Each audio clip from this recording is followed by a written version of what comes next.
All Indiana Politics is your premier source for Indiana politics, focusing on issues that matter to you. I still want us to be the best in the Midwest. We can't afford another lockdown. Give the citizens of this country the relief they need. Education in the state of Indiana remains priority number one. In-depth, nonpartisan coverage. We don't know exactly where the economy will be in January. People are worried with good reason. Exclusive interviews with Indiana's political leaders. We have the resources here in the state of Indiana to care for those who are in need. Expert analysis on critical legislation. We need to reform those laws. This recovery is going to take some time. We've got to anticipate that there'll be a budget shortfall. From Wish TV, this is All Indiana Politics Podcast on the All Indiana Podcast Network.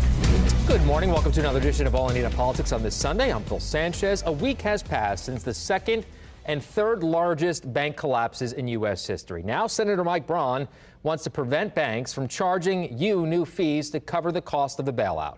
He talked to our government reporter, Garrett Bergquist. Let's bring in Senator Mike Braun. Senator, welcome back to the program. Good to be back on. So let's begin with the big picture here. Is the U.S. banking system sound? I think it is. This is so different from 07, 08. That was systemic. You were doing things that most of us, even steeped in finance, weren't familiar with at the time, like those bundled securitized mortgages. Then you were selling insurance policies, against their failure when you knew they might fail. I'd never seen anything like that. Of course, that got close to taking the economy down. You probably needed to take that kind of action. Here, you've got a bank that is very peculiar. Most banks, 70% of their depositors are small depositors, meaning it's on an insured deposit. In this case, only 6% out at SVB were like that because it was a bank heavy on business deposit accounts. So, and when their management decided to put a lot of their asset side of the balance sheet, what they invested in treasury instruments, they're going to be sensitive to interest rates going up, and blame that on, I think, the Biden administration's policies of borrowing money, spending it, which created the inflation we've got now. So the Fed is in a tough spot that its policies to try to tamp down inflation have taken weak banks or poorly managed ones or both into some jeopardy, but it's not systemic. So you and Missouri Republican Senator Josh Hawley have filed a bill that would block banks from assessing additional fees on depositors in order to pay for the cost of reimbursing the depositors at Silicon Valley and Signature banks. Is this going to hamstring the FDIC's ability to cover future bank runs? No, because this is just going to say one thing. Don't hamstring all the well-behaving banks, Main Street, community banks, sound regional banks, and it would simply put a very relatively low threshold. Any bank under 10 billion in assets doesn't have to pay any of the consequences for these larger banks, just like in 07, 08, that perform poorly. The biggest thing I heard post 08 was that they put rules in that penalized the well-managed banks, the smaller banks. This is to say bad behavior, generally, if it's going to have any impact, is among the larger banks. Don't assess Main Street community banks for bad management of larger banks. What conversations have you had with your colleagues about this bill so far? So far, I think everybody is worried about your original question. Is this systemic? Is it going to cascade into something else? I don't think so. I think that the big issue here is that moral hazard discussion as well. These depositors were largely business depositors, not individual depositors whose checking and savings accounts are way, way under $250,000. Here, these businesses should have been more astute in terms of where they were keeping their money, and I'm not for making them whole. I mean, there are trillions and trillions of dollars of checking and savings accounts out there that, what are you going to do with the next one that occurs? The rules are out there pretty good. We've insured against it for those that don't use common sense or roll the dice, I don't think they should be made whole. Biden administration has decided otherwise.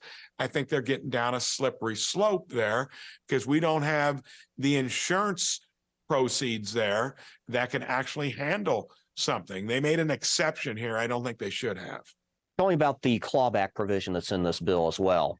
So this would actually, for any of the CEOs, top management that have benefited from this, like with bonuses given over the last couple years, especially more recently, and especially anyone that might have sold some stock at these banks, get that back. Until you start holding the people that are in charge responsible, just like here, the way this place is run with borrowing all this money annually in our budgets, hold them accountable at the ballot box. We have to start holding people that are in charge accountable. Who else would be responsible? Because they're running the show. These banks that knew the rules, knew the guidelines, decided to do otherwise. You keep making excuses, you're going to encourage others to do the same thing. Should the federal government investigate potential wrongdoing by leaders of those two banks, such as self-dealing and bonuses that allegedly were paid out right before the takeover? Yes, if there were laws that were broken, they should be held accountable.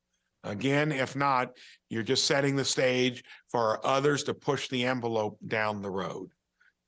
If nothing was done that was improper, you're just going to lose your job because you managed poorly.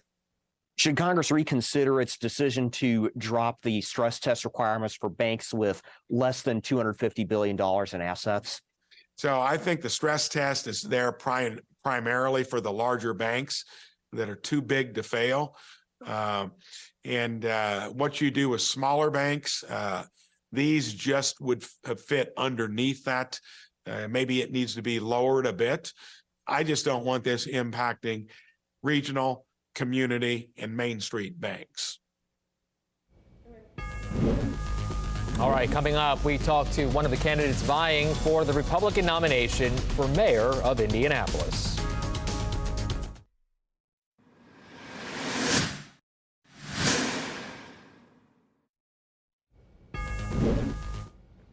Welcome back. It's less than a month and a half to the municipal primary on May 2nd, and we're resuming our coverage of your choice on the ballot. Former Indianapolis City County Council member Jefferson Shreve is vying for the city's top job. Our Garrett Berquist talked to him about his vision for the job.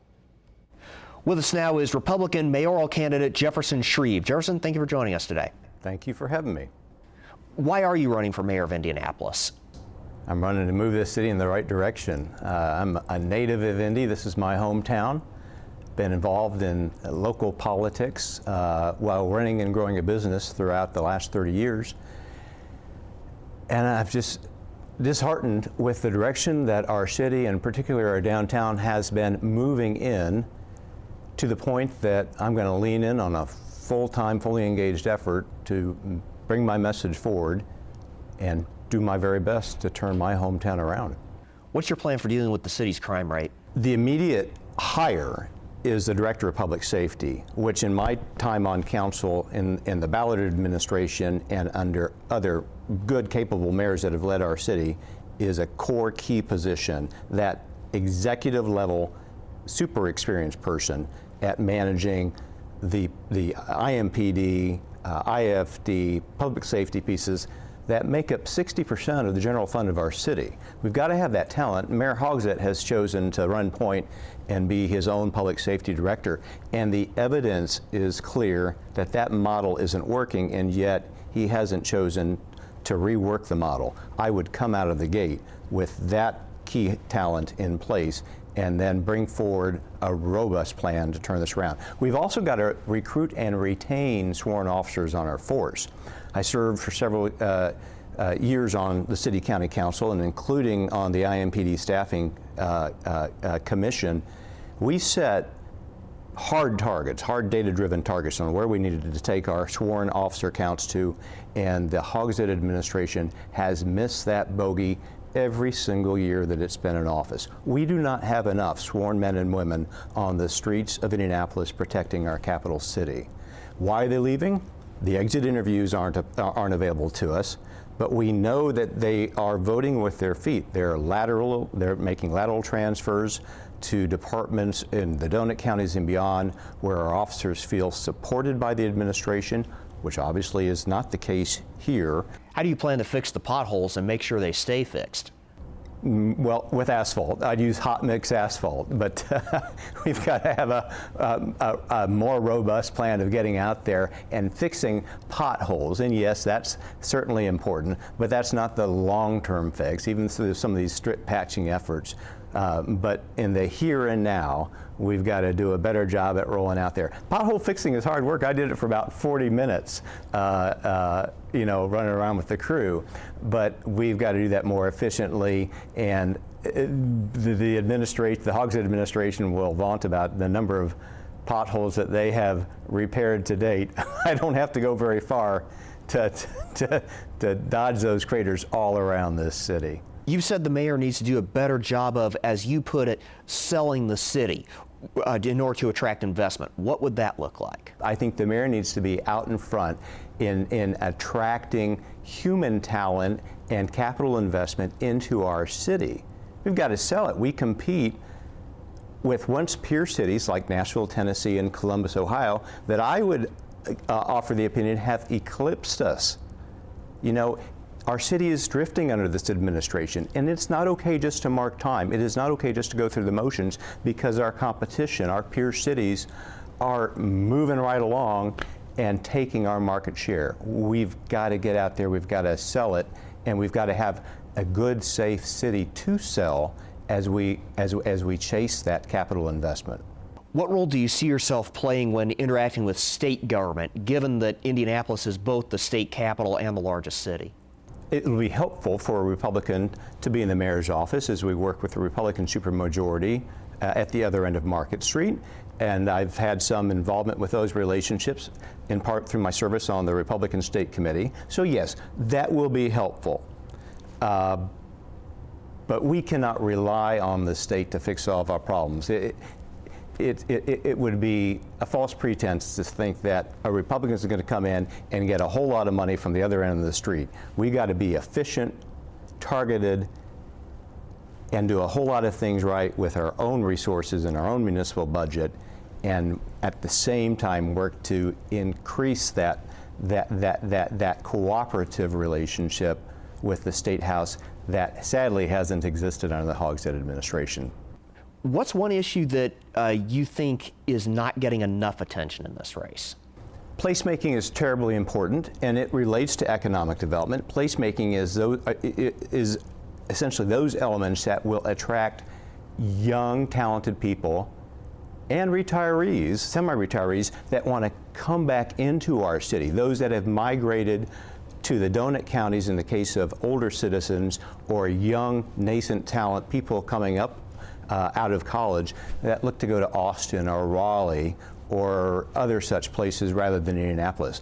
We have to make Indianapolis the most attractive sandbox venue, place to call home in the Midwest, so young people want to move into this part of our state. All right, coming up, a banking crisis and more. We make sense of a historic week with Indiana's best political team.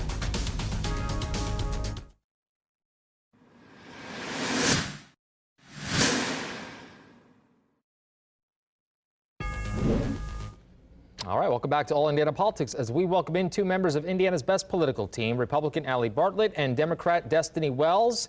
Let's begin with the biggest story of the week, ladies. The second and third largest bank failures in U.S. history. The FDIC now bailing out customers of those banks. Allie, we'll begin with you. Should Congress consider tighter regulations to prevent this from happening again?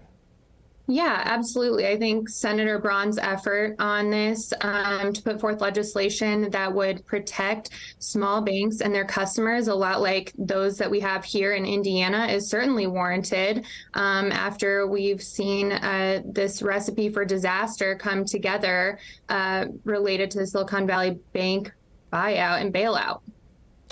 Destiny, Republicans are raising the issue of moral hazard and indirect cost to taxpayers. Should the Biden administration have stuck to the FDIC's usual $250,000 insurance limit with these banks? Well, I would go back to 2018. I feel like we have to bring that up if we're going to talk about this, right? And that was when Trump said that banks were just too big to fail, and we saw a huge deregulation and rolling back some of the Dodd-Frank Act, and that was led by Republicans. So of course they're saying this now because they don't want us to be talking about how we got here. And that, in fact, was because they chose to deregulate banks during the previous administration, and now this administration is cleaning up the mess. So as Ali mentioned, Senator Mike Braun has a bill to block banks from charging any new fees and as a result of the Silicon Valley Bank bailout. Destiny, in your opinion, is this justified? I believe the regulation is justified. I wish that Senator Braun would not have teamed up with Senator Hawley in co-sponsoring this bill. They've spent the last 48 hours on the news circuit saying that this was an issue of wokeism, that people were giving Democrats too much money and SVB, but they're not talking about people like Peter Thiel that's in their pockets.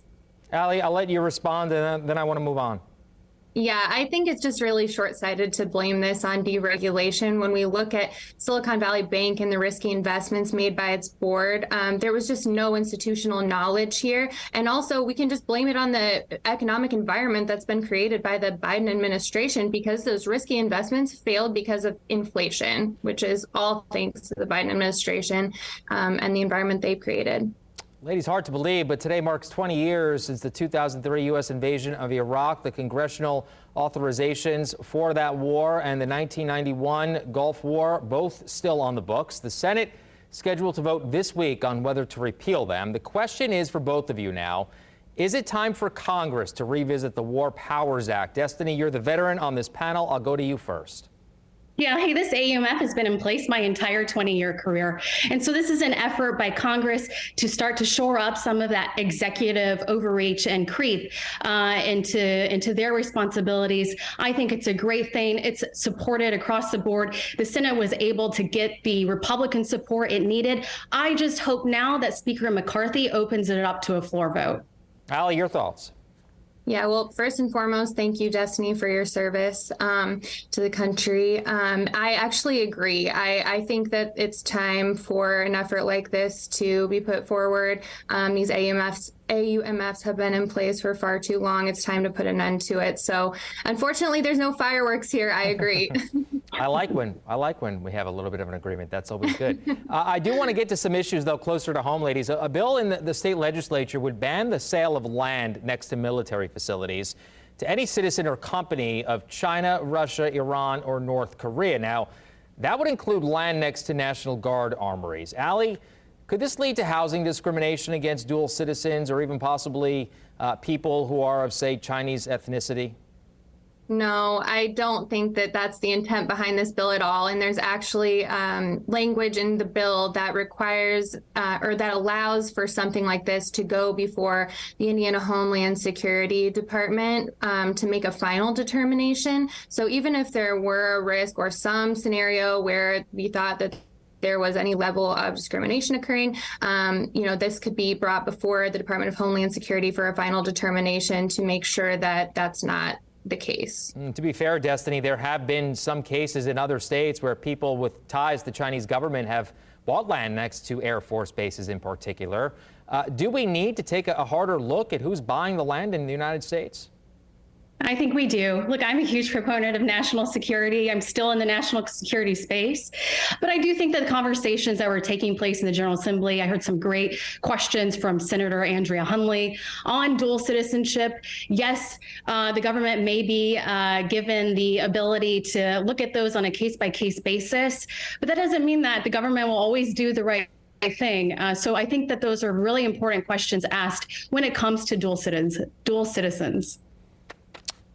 Another agreement. Wow. Let's talk about this one on a lighter note. It's March Madness time, and the countdown is on. Ladies, who you got? Ali, we'll start with you. Well, rightly or wrongly, I'm always going to have to go with my Boilermaker. Oh, she froze. Destiny, I think she said she has Purdue. Who do you have? She had Purdue. Yeah. So I'll fill in. I'm an IU grad myself, and I have them going a bit, but at the end of the day, I have Alabama. My bracket's looking pretty good. My husband's a Boilermaker, so we are house divided this week. Well, that's good stuff. My bracket is awful, so there you have it. So, ladies, good to see you. Happy Sunday. Enjoy the rest of your day, and we'll see you next time. Thank you. We'll be right back. Thank you. Take All Indiana Politics on the go with you. Download our podcast now. Part of the All Indiana Podcast Network and allindianapodcastnetwork.com.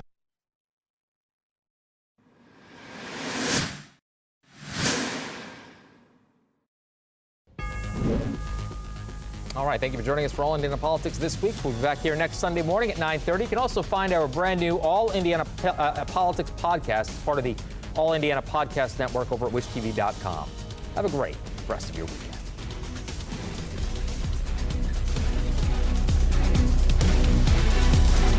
From Wish TV, this is All Indiana Politics Podcast on the All Indiana Podcast Network. Watch All Indiana Politics live Sunday mornings at 9:30 on Wish TV and at wishtv.com. Subscribe to this podcast and listen weekly here on the All Indiana Podcast Network. And be sure to discover even more great podcasts at allindianapodcastnetwork.com.